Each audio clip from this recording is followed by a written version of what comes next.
Hello, my name is Stella Lee Prowse and I'm a designer and my studio is called Alea. I'm here on behalf of my studio partner Miriam Joshi, who can't be here today. And I'm going to be presenting my research project with MYCÉLIUM. Boris Grisso is here helping me today with translation. Bonjour. Alors ce qu'elle a dit en fait, c'est juste qu'elle est venue justement pour présenter le studio Alea dont elle fait partie. Elle va aussi, elle représente aussi en partie Myriam qui est sa cofondatrice du studio qui n'a pas pu venir aujourd'hui. Voilà. So our research project, so Miriam and I both come from product design backgrounds. And we've been, our current project is we call a bio-inclusive process with MYCÉLIUM. We have, can you change the slide?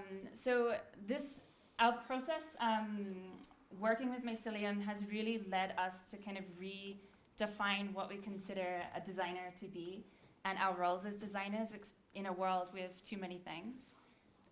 Donc en gros, elles viennent toutes les deux en fait du milieu donc du design industriel et du milieu donc du design d'objets et à partir en fait de ce milieu-là, elles ont commencé en fait à penser ce que ça pouvait être un designer et repenser ce que ça pouvait être un designer dans le milieu du bio-inclusif. Donc on va le voir plus tard normalement ce que ça veut dire le bio-inclusif pour le studio. Mais donc voilà, c'est redéfinir. Yeah, it's working with living systems that has led us to think about a designer as not being an independent star designer, but being something more collaborative and interdependent. Moving away from the emphasis on products, but thinking more about processes. And I don't know. Yeah. Donc ce qu'elle dit en fait, c'est que elles sont parties donc de leur recherche au début en tant que designer et elles ont décidé en fait de quitter cette idée en fait d'avoir beaucoup d'empathie pour l'objet pour plutôt se consacrer énormément en fait au processus de création et à ce que ça voulait dire en fait de produire en tant que designer dans ce processus là. And ultimately, what MYCÉLIUM, working with living systems and specifically working with MYCÉLIUM has taught us is to embrace the lack of control that we have over materials and move towards a less approach of human mastery over materials, but thinking about how we can actually work in reciprocity with materials. Donc, de par le fait qu'aujourd'hui elle travaille donc en collaboration avec le MYCÉLIUM, elle se retrouve face à plein de nouvelles questions et parmi tout cela, ça va être aussi la question de la perte du contrôle, c'est-à-dire qu'elles vont volontairement décider au fur et à mesure de donner de plus en plus on va dire de liberté au MYCÉLIUM et d'elles-mêmes d'en avoir de moins en moins dans le processus de création et dans le processus en fait d'adaptation de comment est-ce qu'elles vont travailler en collaboration avec ce MYCÉLIUM.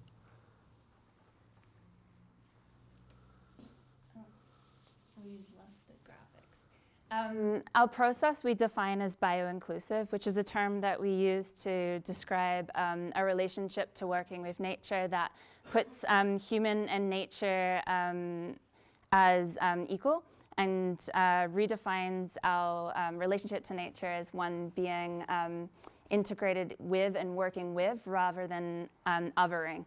So we use this term bio-inclusive in contrast to human-centric, our kind of relationship to nature and materials and design since the Industrial Revolution. And ça va trop. Donc, encore une fois, il y a eu beaucoup d'informations. Ce qu'elle disait justement, c'est qu'elles sont parties en fait, encore une fois, de cette idée que normalement dans le design et dans la manière dont on travaille, on va plutôt travailler donc en human-centric, donc ce qui est marqué comme human-centric, c'est-à-dire on va séparer les deux, on va séparer donc le côté nature et le côté donc humain dans le travail. Et elles, ce qu'elles ont essayé de travailler, c'est plutôt la notion de bio-inclusivité, c'est-à-dire de faire en sorte que les deux travaillent l'un dans l'autre et de faire en sorte qu'il y ait cette notion de collaboration et pas de l'un qui utilise l'autre. We also use it in distinction to biocentric, looking at nature as something untouchable of which we cannot interact with. So we really embrace the idea of the interaction with nature and working with and viewing nature as a partner where we can build a reciprocal relationship with. Et donc du coup, elle s'essaye aussi de s'opposer à cette idée en fait donc du biocentrique, donc à l'idée comme quoi la nature est absolue et que c'est pas quelque chose dont on ne doit pas toucher, qu'on doit laisser hors de nous. Et elles essayent plutôt de vraiment travailler en tant que, encore une fois, comme elle le dit, en tant que collaboration, en tant que partenaire, et que le mycélium joue sa partie autant qu'elles jouent leur partie à l'intérieur, qu'elles sont toutes les deux sur la même échelle à ce niveau-là. Our collaborator in this journey is mycelium, and we are all familiar with what that is at this point. You can change the slide here. So the process known as microfabrication that we talked a bit about this morning is using mycelium as a binder to assemble waste materials. This is a process that's very exciting, and there's a lot of new discoveries in how it can be applied. One of them that we talked about was packaging, replacing polystyrene, but it can also be, there's applications for construction, for product design, for interior design, and also for fashion. There's a lot of technology on building alternate leather. Sorry, yes. Du coup, en fait, elle rebondit sur ce qui a été dit ce matin lors de la conférence. Donc, ouais, justement, il y a eu une présentation donc, des matériaux qui sont juste là derrière nous, qui sont donc des blocs qui ont été faits en mycélium. Et justement, elle met l'accent sur le fait que aujourd'hui, c'est quelque chose qu'on découvre et qu'on est capable d'utiliser de plein de manières différentes, justement donc dans la construction, dans l'architecture, dans le design intérieur, dans la fashion, fashion, ouais, je crois que ça se dit aussi en français, dans la mode. C'est ça, le mot m'échappait. Dans la mode et qu'il y a beaucoup de nouvelles utilisations par rapport justement à la microfabrication qu'on découvre aujourd'hui. And this process takes place in a sterile environment, so it needs to be separate from other bacteria. It's a very exciting because it creates biocircular products, but it's something that Miriam and I have been practicing for about 5 years now, and it was in our master's in nature-inspired design that we started to question how this process could be expanded, and that's kind of what led us on this journey. Donc, elles sont parties en fait de cette manière de travailler qu'elles ont réalisé pendant 5 ans au sein donc, de leur master, sur ces questions-là, et en partant en fait de ce type de recherche, elles se sont rendues compte qu'en fait elles pouvaient aller plus loin, et du coup elles ont un peu quitté cette manière de travailler là, en fait, tout simplement. Elles sont allées ailleurs pour. Yeah, it's hard to see, but that's a project Miriam worked with microfabrication and glass objects, combining materials. So what we really have talked a lot about in this conference, and what is so exciting really is everything we're learning about mycelium and its capacities to regenerate life, decompose organic matter, remediate soil, connect trees and plants. What we've learned about microfabrication also presents incredible opportunities, using waste as a resource, a process that uses low embodied energy, the accessibility of the process. Donc du coup, par rapport à tout ce qui a pu être échangé justement pendant ce week-end, c'est donc encore une fois, elle rebondit là-dessus et elle rebondit sur tout ce qui a pu en fait être fait. Désolé, j'ai perdu le fil, c'est pas arrivé en live. Et donc du coup, elle rebondit sur tout ce qui a été fait sur la même microfabrication, sur la question de la régénération des sols, sur ce que ça peut apporter comme point positif et comme point en fait de fertilisation. Voilà. Et sur les points de nouvelle vie aussi.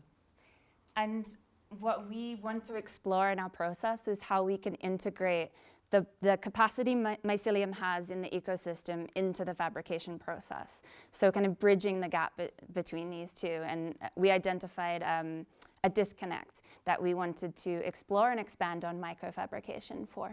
Okay. Donc elle, en fait, ce qu'elle vise aujourd'hui avec leur studio et qu'elle trouve hyper intéressant, c'est en fait le fait de faire fusionner les deux pratiques en fait, et d'arriver dans cet état où on va en fait créer et régénérer en fait le sol tout en ayant en fait une production de quelque chose, d'un objet, en fait, et d'être dans cet état où les deux sont ensemble et travaillent ensemble, encore une fois, et pas être juste dans un des deux univers. And so this is kind of the conception of our project, a bio-inclusive exploration with mycelium. You can go to the next one. Well, yeah. Ça, c'est des présentations. Ouais. So Miriam and I both teach microfabrication, and we teach universities, but we also teach workshops. And this summer started teaching at a location in nature, residency in it's Domaine de Bois-Boucher, a architectural institution and research center in southwest France, where we were led a workshop in microfabrication that began with the mushroom and learning about the organism before the material. Donc elles sont toutes les deux en fait dans le milieu pédagogique, elles sont toutes les deux professeurs et elles ont aussi en fait eu la chance de pouvoir mener donc justement un workshop. Donc un workshop, c'est une semaine de travail intensif sur un sujet avec différents jeunes personnes qui viennent dans le domaine de Bois-Bûcher, donc il y a un domaine d'architecture et de design, et elles ont pu là-bas donc encore une fois travailler sur ces questions en fait. I didn't get like the last sentence. I forgot it. Forgot. Yeah. It's okay. And what we talk about with students is, and we teach a class called Sustainable Systems, and we talk a lot about the word sustainability and it not being enough anymore, and instead be critical of what it means to maintain what we're doing, and actually think about ways that we can heal and regenerate, and then get to a point where we can start talking about sustainability again. This is a graph that kind of illustrates that spectrum of degenerative design to sustainability to regenerative. And what Miriam and I try to teach.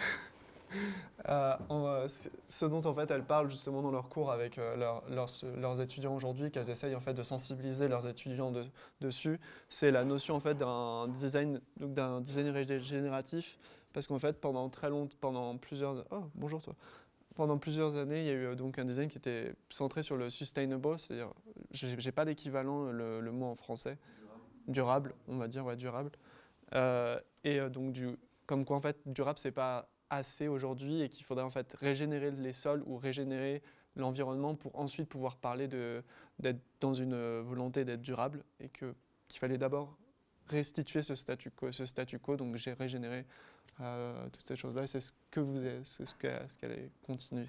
Stella, you can continue. Sorry? You can continue. Okay. And this is a little bit overexposed, but so working with mycelium has really, it's the first time that as designers we've worked with a living material, and it's really led us to consider it as something of which we could work in reciprocity with, and a lot of ethical kind of considerations come up when you're working with this material because it has its own agency and kind of mission. We're often going away, we'll go away from our studio for a week and come back, and the mycelium's escaping and doing weird things, and it's something we had to adapt to and integrate into our practice. Donc en tant que designeuse, on revient sur cette liaison en fait avec le mycélium, et elles ont en fait beaucoup travaillé, elles ont travaillé en fait dessus à trouver donc des manières de s'adapter à comment lui il allait fonctionner, parce que justement parfois elles allaient s'absenter pendant une semaine et elles allaient revenir, et le mycélium avait poussé mais pas dans le sens qu'elle souhaitait, ou où il est allé ailleurs, et donc du coup elle s'adapte avec ça. C'est différent de travailler avec un matériau qui est vivant d'un matériau qui est justement considéré soi-disant comme mort ou qui est stable. C'est différent de travailler avec un matériau qui est en constante évolution, et donc au sein de leur studio, c'est ce qu'elles essayent de faire et ce qu'elles essayent de penser continuellement. We worked on various projects kind of exploring the unpredictable nature of mycelium, like this project is in collaboration with Atelier 37.4.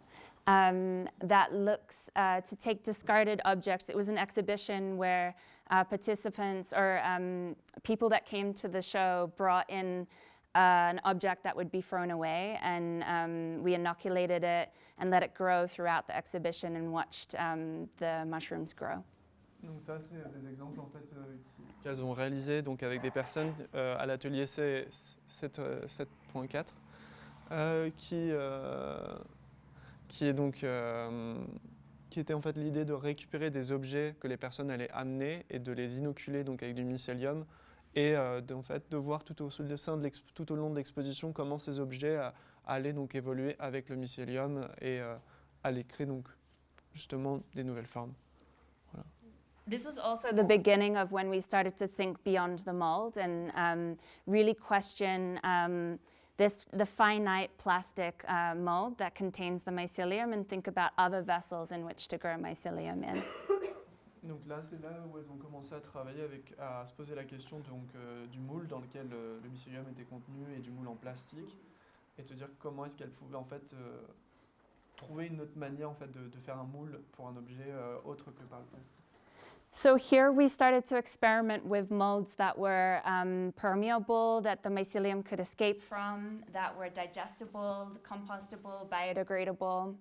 Donc là, elle a commencé à travailler avec donc on va dire des moules qui pouvaient être en fait perméables, qui pouvaient être compostables, qui pouvaient être en fait biodégradables et qui donc pouvaient laisser le mycélium s'échapper en fait ou se nourrir en fait de ça. Donc, and what we're really looking to explore and what we found really exciting about mycelium is that it grows in an exponential way, and there is no finite body. There's no like heart to kill. You only kill the whole organism if you kill all of it. So if we were able to make a way that the mycelium could escape from the mold, we thought about this perhaps being a more reciprocal approach to working with mycelium, where we take what we need for the human, but we leave something for nature. And that way we could start to integrate co-benefits to the process. Donc l'idée, c'est que vu que le mycélium est un corps qui n'a pas forcément de centre, il n'y a pas d'endroit que tu ne peux pas tuer le mycélium en lui retirant une partie. L'idée, c'était de se dire que on pouvait en fait développer, faire en sorte que le mycélium grandisse plus loin que juste la forme qu'on voulait ou le moule qu'on avait fait, et qu'il s'étende et que nous on puisse ponctionner ou prendre juste la forme qu'on souhaite et que le mycélium reste autour vivant et que ce que Stella disait, c'est que ça pouvait être en fait une manière plus responsable et plus écologique justement de travailler avec le mycélium, puisque derrière il y avait une vie qui se maintenait dans cet espace du moule autour. And this led us to our idea of, and quite the obvious idea of using the soil as a mold. And it felt kind of crazy at first, but also intuitive, because this is the place that mycelium thrives. But it was also the opposite approach to how we had practiced and how the only way we knew how to practice microfabrication, which is in a sterile environment separated from all other bacteria. Instead, here we're embracing all of the bacteria and organisms in the soil. Donc c'est comme ça qu'est venue l'idée en fait de revenir travailler directement avec le sol comme un moule, et c'est comme ça qu'en fait elles se sont mises à utiliser cette forme-là, et tout vient alors toute la question en fait donc normalement on travaille donc dans un milieu stérile avec des trucs avec des choses qui peuvent pas être contaminées, donc là c'était comment est-ce qu'on allait pouvoir en fait utiliser le sol pour pouvoir créer des formes et faire en sorte que ce soit pas contaminé et que ça puisse nourrir aussi la forme. Je vais un peu plus loin que ce qu'elle a dit. So we grew this, it doesn't look like much, but on the right-hand side, there's the cube that we grew, which is a pretty ugly, basic-looking cube. But it yeah, it doesn't look like much, but it was a big deal for us because the process worked. The object didn't contaminate, and we had a solid microfabricated object in soil that grew in 1 week. Donc elles étaient assez contentes parce qu'elles ont pu réussir en fait à obtenir donc cette petite brique qui ressemble pas à grand chose et qui ressemble pas forcément à un objet fini, mais en fait qui était un grand pas pour elles puisque cet objet il s'est pas fait contaminer en fait par le sol. Donc du coup ça a été une grande réussite à ce niveau-là et ça pouvait donc laisser penser qu'en fait on pouvait faire grandir des choses plus grandes dans le sol sans pour autant qu'elles soient contaminées. Et ça a permis, donc, excusez-moi, I need to cut you more. You can go. And then, so we started to explore this idea of growing objects underground. You could change, Roberto. Thank you. And we didn't have access to land because we're based in Paris, and so we looked for opportunities to apply our practice in nature. Yeah. Donc c'est comme ça que ça leur a donné l'idée en fait de faire grandir directement des objets à l'intérieur du sol, mais elles n'avaient pas forcément de lieu en fait pour le faire parce qu'elles sont dans un studio où elles n'ont pas l'espace pour le faire. Et donc elles ont commencé à chercher en fait un lieu où elles pouvaient tout simplement créer ces objets-là dans le sol. So we had the opportunity to go to Domaine de Bois-Boucher and practice this process for 1 week. And we decided to grow a chair because we're product designers. You want? Donc en gros, elles ont eu en fait cette opportunité de recevoir un prix donc, du domaine de Bois-Boucher, donc d'être invitées à venir travailler pendant 1 semaine là-bas. Et vu que c'est des designers produits à la base, elles se sont dit pourquoi pas faire une chaise. Et donc, you can continue. Yeah, Roberto. So we began by surveying the locality of Bois-Boucher, understanding what waste substrates were available, and looking at the mycelium that were present and making sure we were using a locally present mycelium. Donc elles ont commencé en fait à effectuer des recherches sur les mycéliums présents dans l'espace et sur aussi les restes en fait de substrats qu'elles pouvaient utiliser localement et pour voir en fait avec quelle espèce elles pourraient travailler au sein du domaine. We dug a negative form of a chair. We became quite intimate with the soil and understood the different layers, and it becomes quite like an archaeological experience. We found clay at the bottom, and we actually ended up lining the mold with clay. Donc, elles ont commencé donc, à creuser un trou en fait pour pouvoir créer la forme de la chaise, et en creusant la forme donc, de la chaise, de ce trou, elles se sont rendues compte des différentes couches, on va dire, du sol, de l'archéologie en fait que ça pouvait amener aussi. Et vu qu'elles ont trouvé en fait de l'argile qui était à l'intérieur du sol, elles se sont dit pourquoi pas l'utiliser dans tout le moule, et elles l'ont étalé en fait sur toute la surface de la forme de la chaise. We lined the chair with a piece of cotton canvas, which we assumed would be consumed by the mycelium, and we filled the mold with our substrate and inoculated it with the mycelium. And then we left a chair growing sign for 3 weeks. Et donc du coup, elles ont en fait elles ont déplacé donc un grand tissu de coton qu'elles ont mis à l'intérieur du trou. Ça servait un peu, on va dire, de peau pour protéger le mycélium. Qui allait grandir donc, dans ce substrat, donc le substrat qui est fait donc à partir de déchets de papier et de blessures de bois.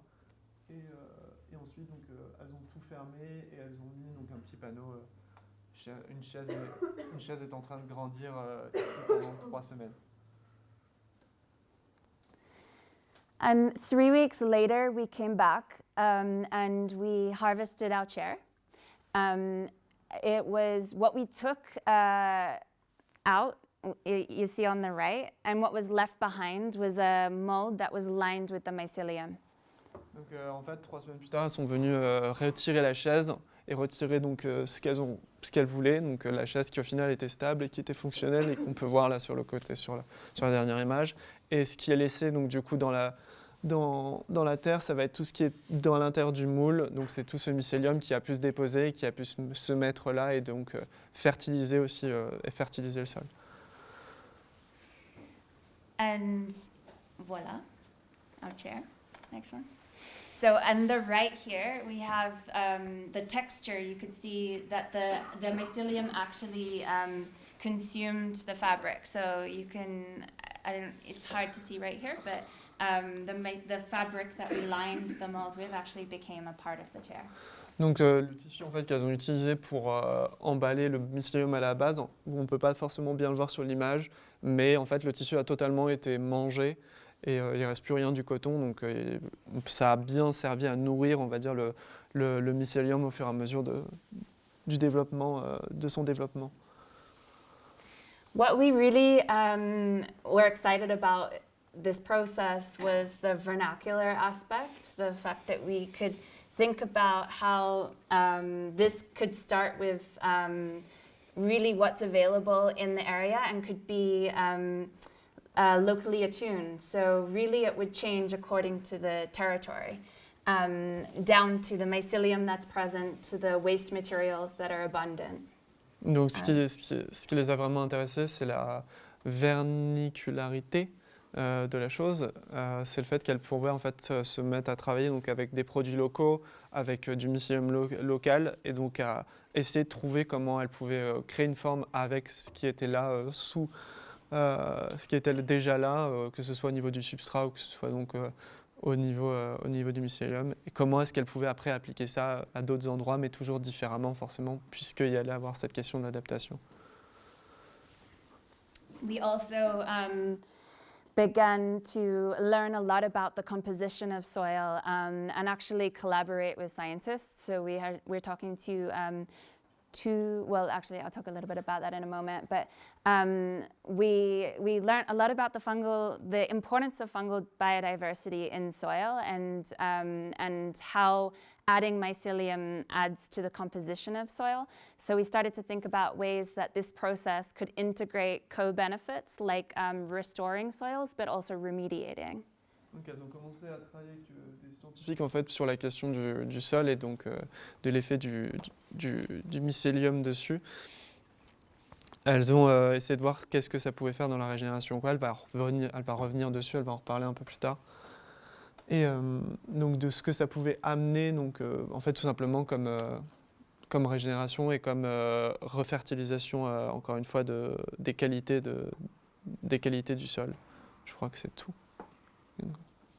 So we thought about two ways we could apply this process. One in an agricultural setting. When we think about restoring depleted soils, we started to imagine how this could be a process integrated into agriculture that would regenerate depleted soils or even clear-cut forests. So, yeah, sorry. Elles ont commencé à penser comment est-ce qu'elles pouvaient lier donc, cette recherche-là avec justement le milieu de l'agriculture et comment elles pouvaient donc refertiliser donc, ou ramener de la vie à l'intérieur des sols, en fait des sols tout simplement qui ont été utilisés pour l'agriculture ou d'autres sols qui sont très peu justement riches.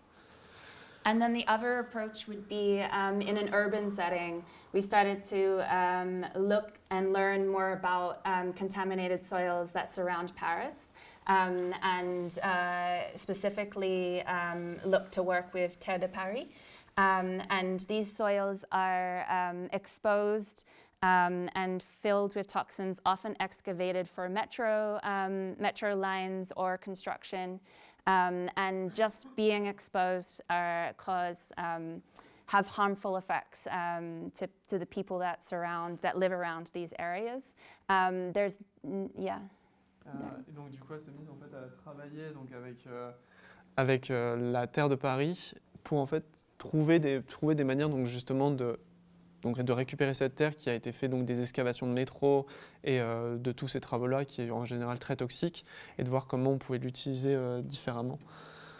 So in 2021, at the end of 2021, we received a research grant from FAIR, Pavilion d'Arsenal, to work with Terre de Paris and apply our process in Parisian soils. And collaborate with scientists to understand the remediative capacities of mycoremediation, or working with mycelium in soil. Donc elles ont travaillé donc avec Terre de Paris et elles ont essayé avec d'autres scientifiques pour voir comment elles pouvaient Mycoremediation? Donc de la mycoremediation à rémédiation. Ouais, ok, d'accord. J'ai vraiment. Voilà donc pour se poser ce genre de questions donc avec justement donc les terres en question. So this is the project that we're working on right now, and we're framing it around 5 different samples of soil that is sourced from different parts of Paris. We're working in our studio in Fontainebleau, which is just south of Paris, in containers. So we're actually bringing the soil into our studio and practicing in tanks. Donc elle ramène en fait donc la terre qu'elle vient de Paris parce que leur atelier est à Fontainebleau, et donc elle ramène la terre dans différents pots, et elles essayent en fait de faire leurs tests à l'intérieur de cela pour faire des tests en plus petite échelle. Voilà. We really wanted to explore the textile aspect to the process, and when we think we often line our material with some kind of permeable textile as a kind of intermediate mold. When we collaborated with Carol Collette, who is specialized in textile and working with living systems also, we wanted to explore how we could expand on the textile aspects. So think about ways that we can manipulate the form with mycelium in terms of pleating or different kinds of textiles that the mycelium could escape from, and then harden the fabric. Yeah. Donc en fait, elles sont vraiment plus concentrées aussi beaucoup sur la question donc, du textile, dont on a parlé déjà. Et elles ont essayé donc, de vraiment aller plus loin, donc se sont alliées avec Carole Collette pour essayer de créer donc, justement en fait, des formes, de créer des formes ou de créer des aspects avec le textile qui pourraient permettre au mycélium de se répandre dessus ou de s'en servir encore une fois pour grandir. Et, you can continue. Mm-hmm. And we worked with Carol. Actually, it was a COVID collaboration where she was sewing these miniature chairs out of different textiles in London, and she shipped them to us in Paris. We inoculated them, grew them in the ground, and this was for an exhibition, Paysage de Design at Frac au Lyon. Donc c'était pendant le Covid, donc ce qui s'est passé. Carole envoyait donc des petits modèles de chaises qu'elle faisait en textile, qu'elle assemblait, et le studio donc Aléa les inoculait avec du mycélium et les enfouissait dans le sol pour voir comment ça allait réagir. Et le final, ça a été un objet qui a été exposé donc justement dans l'exposition donc des paysages du design au FRAC. Voilà. Then we had the opportunity to go to the King's Vegetable Garden at Versailles to practice our process. This was exciting for us because it was a chance to think about even an urban agricultural setting to practice it. It was also where our network really began to grow. We met, yeah. Elles ont été assez contentes en fait, d'avoir été contactées pour participer donc, au Jardin du Roi à Versailles. Ça a été un moment assez cool, assez riche pour elles, puisque ça leur a permis en fait, de commencer donc, à rencontrer beaucoup de personnes dans le réseau et d'expérimenter en fait, plus largement ce qu'elles voulaient faire. What was really exciting for us at the Partager was meeting others and like-minded people working with mycelium in and around Paris and around France, including Spora, including Jerome, Mathieu, and Axel. And this kind of network has only continued to grow since. And yeah, we're very grateful for this experience.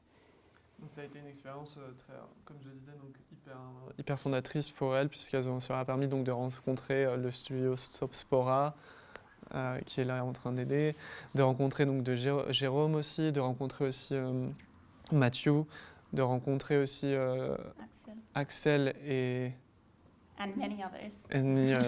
Ok. Et donc ça a été vraiment l'une des choses qui leur a beaucoup plu là-bas, c'était vraiment de rencontrer tant de personnes autour du mycélium et de voir toutes ces choses-là. So in this, we were looking to grow modules underground, and there was varying degrees of success. And a lot of our process has been a lesson in failure. There's a lot of failure, and this was one of the less successful experiments. We have reviewed why in some respects, but mostly due to the soil not being deep enough and also practicing in too warm weather. Donc ça, au final, le résultat de l'expérience, ça n'a pas été forcément un succès. Ça a plutôt été au contraire on va dire un échec, une failure. Mais c'est pas grave parce que ça fait partie du process et il y a beaucoup d'échecs tout au long du process. Tout au long de la fabrication, parce que justement, pour celui-là en particulier, c'est justement parce que le sol était pas assez, on n'a pas creusé assez profondément et qu'il n'y a pas eu, que le sol n'était pas forcément ce qu'on pensait que c'était. C'était pas ce qu'on attendait. So this is kind of where we are in our practice. At the moment, we're continuing to work with on Faire, our research project working with Parisian soils in our studio. Yeah, I guess that's kind of where we're at. I don't know what else to add there. Donc, c'est plus ou moins là où elles en sont aujourd'hui au niveau des projets. Elles continuent à travailler avec Faire pour la terre de Paris. Et puis voilà, c'est un peu c'est un peu la fin normalement. Elle ne sait pas trop quoi rajouter de plus. Donc. Yeah, I think ultimately this is kind of a humorous image, but we want to reimagine methods of fabrication that are more integrated into nature, and also reimagine what the factory might look like. Yeah. Donc l'idée c'est elles ont un peu cette vision un peu utopique, un peu utopique d'aller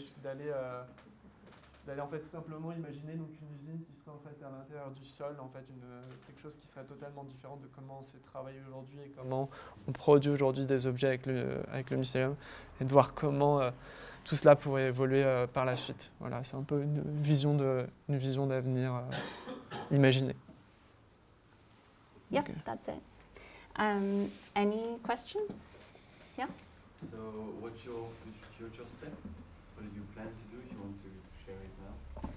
Like what we're doing next, or? Yeah, I mean, for now, we're really just looking to understand the regenerative capacities. So we're working with a couple of scientists in the States and kind of trying to expand on the scientific side of things, because I think this is where Miriam and I come as designers. It's new territory for us. And we're getting advice basically on how to practice testing microremediation. We're also looking to, do you want to? Yeah. Well, yeah. En gros, donc la question c'était de savoir qu'est-ce que ça allait être donc, pour la suite. Et pour l'instant, ce sur quoi elle se concentre majoritairement, c'est sur la question plus scientifique en fait, de la régénération des sols et de ce que ça apporte. Parce qu'il y a beaucoup de choses à faire là-dessus pour le studio Aléa, parce qu'elles sont, étant des designeuses à la base, elles n'ont pas tout le background scientifique, on va dire, tout l'arrière-plan, toute la formation scientifique qui suit. Et elles ont envie de se former là-dessus pour être sûres de comment est-ce qu'elles travaillent, de quel impact ça a. We also really have come to value the pedagogical value of working with mycelium, and how working with young designers and how it provides so many lessons in how to respect nature and materials. And we're working with Bois Boucher to perhaps create some long-term research there where we can invite students to come work in nature and practice processes like this. L'autre aspect aussi de ce qu'elles ont envie de continuer de développer, c'est l'aspect très pédagogique autour du mycélium, puisque pour elles, c'est un outil assez fabuleux qui leur permet donc de continuer à penser, ces nouvelles écologies. Et en plus, ça leur permet d'ouvrir donc des dialogues là-dessus.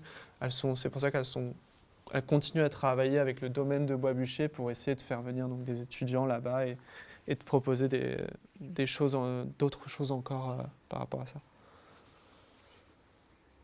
Any other questions? Et là, sur le retraitement des sols, là, on en est où là, pour l'instant, sur des friches industrielles ou des trucs comme ça? Il y a des gens qui sont prêts à développer des projets comme ça? He is asking if how about like the regeneration of the soil, like where we are actually like for the fish and everything. Does there is people who want to involve money or time into that?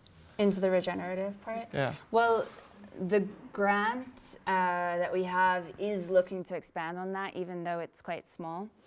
But for now, it's quite, we're not scientists, so we're working in collaboration with scientists to explore that. It's kind of interesting because we work with two different scientists and we're often getting conflicting advice and because it's so new, because it's such a new practice and we know so little and the data is so small that it's often changing. So we're really, we kind of have to embrace that we're just kind of at the beginning and it could go many directions, but I don't know. Donc ce qu'elle disait en fait, c'est qu'elles ont reçu donc le prix qu'elles avaient reçu, c'était à la base pour ça, même si c'est un petit prix. Et au niveau en fait au niveau des recherches par rapport à ce sujet, elles sont en lien donc avec les scientifiques pour ça, et elles essayent de trouver des manières de le faire. Mais les avis changent en fait de scientifique en scientifique auxquels elles me demandent. Certains vont leur dire oui, d'autres vont leur dire non. Et donc c'est encore en évolution. On est au début de tout ça. Donc du coup, c'est compliqué de se prononcer pour l'instant sur tout. Yeah, he's saying that for the money and everything. Yeah.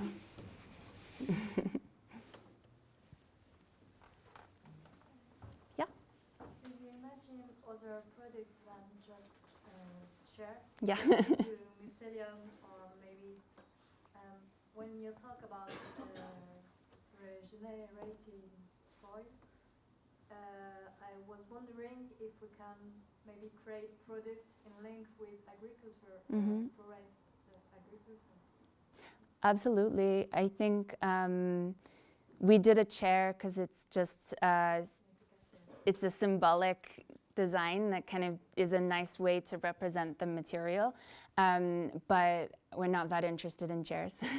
I think what you're saying is really, really great, point. And we've thought about that in terms of agriculture, how we can link the packaging of the farm into it could be what's grown there, or how the design could be related to the environment, the locality too. I think there's a lot to explore there, but for now we're really so far away from the product. We're really just trying to develop the process, so we have a hard time, not a hard time, but we just don't put a lot of energy into thinking about the final product at this point. But I think there's a lot of potential there. Yeah. Donc la question, ça a été, est-ce qu'il y a eu d'autres objets qui ont été créés autres que la chaise, et de savoir si justement il n'y avait pas une volonté, par exemple sur les terrains de régénération des sols, par exemple pour les agriculteurs, de faire pousser, je vais attendre que le drone passe, qu'il y avait justement, est-ce qu'il n'y avait pas une possibilité justement de faire grandir des objets directement sous la ferme ou sous le terrain de la ferme par rapport à ça? Non, c'est pas ça? Des produits en lien avec l'agriculture directement, parce que si voilà, on donne des produits. agriculteur, Voilà, ça, merci de me rectifier. Donc c'est de faire grandir donc, des produits en... l'icône du design, la chaise, et peut-être qu'elle pourrait être, enfin, qu'il pourrait y avoir une étude autour de quels usages on pourrait passer d'un produit de design en lien avec l'agriculture, et que ensuite les agriculteurs puissent directement le remettre dans le sol, faire du mycélium, avoir leur objet. Ouais, c'est ça. Et donc, la réponse de Stella à la question, ça avait été justement de dire que la chaise, c'est un symbole du design, donc c'était important de la faire juste pour montrer les capacités de la chose. Mais pour l'instant, vu qu'elles sont vraiment plutôt concentrées en fait, sur le processus de création et sur établir ce processus, le penser, vraiment le faire grandir, elles n'ont pas encore eu trop le temps de penser à quel type d'objet final elles allaient se concentrer sur pour finir, même si c'est des questions sur lesquelles elles sont hautement intéressées et qu'elles ont envie en fait, de plus se tourner vers ce genre de réponse en tant que designer. Any other questions? Okay. Well, thank you so much, and thank you, Jerome, and everybody that made this forum happen. I'm very happy to be a part of it. Thank you.